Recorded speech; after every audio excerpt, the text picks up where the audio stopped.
Hey, hello, leaders. This is Paul Grau Jr., and welcome to Run to Your Leadership Challenges. So today I'm going to talk about kind of an issue that probably everybody has gone through once or twice or multiple times in their life, especially their career.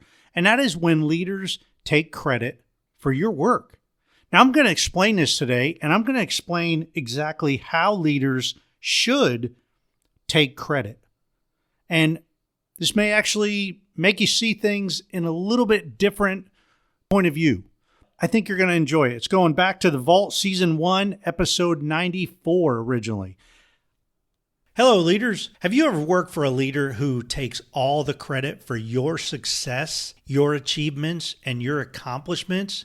If so, you know exactly how frustrating it can be to bust your tail in getting a project done just to have somebody else take all the credit. Well, today, we're going to talk about how to handle leaders who are taking all the credit for everyone else's work and what you can do to avoid doing the same thing. Let's talk about today's challenge of leaders taking the credit for everyone's work. So here's a scoop.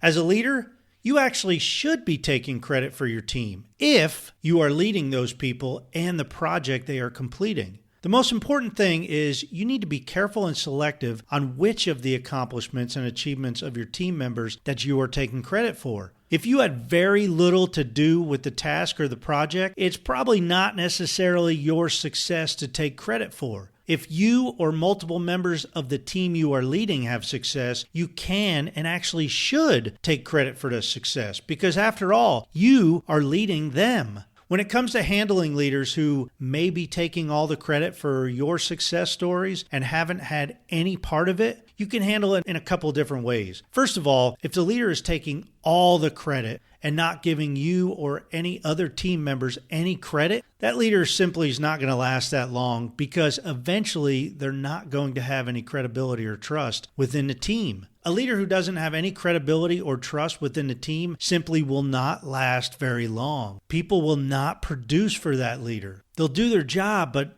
morale is going to go down, productivity is going to go down. People are just going to limit what they do because their leader's taking all the credit.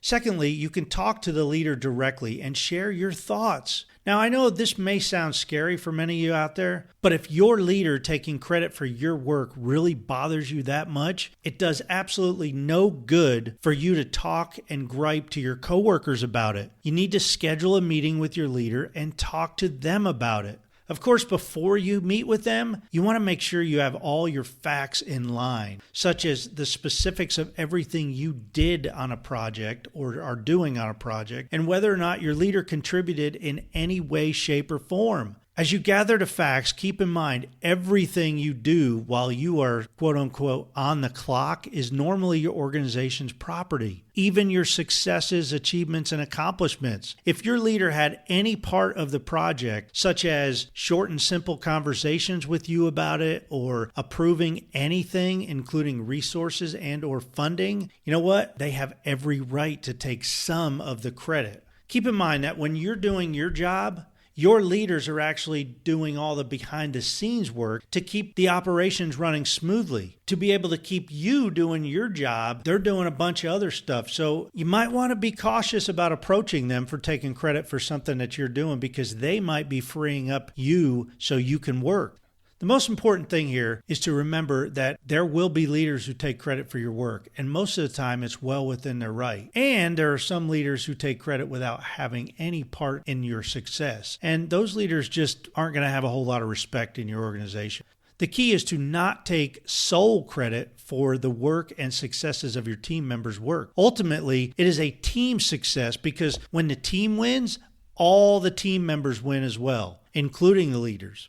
As a leader, you should always recognize your individual team members who contributed the most to a winning project. I know this may sound like a no-brainer, but it doesn't always happen. Well, have a great day today, and be sure to recognize each of your team members for their accomplishments and successes, and be cautious of what you take credit for. Thanks for listening. Until tomorrow, run to your challenges.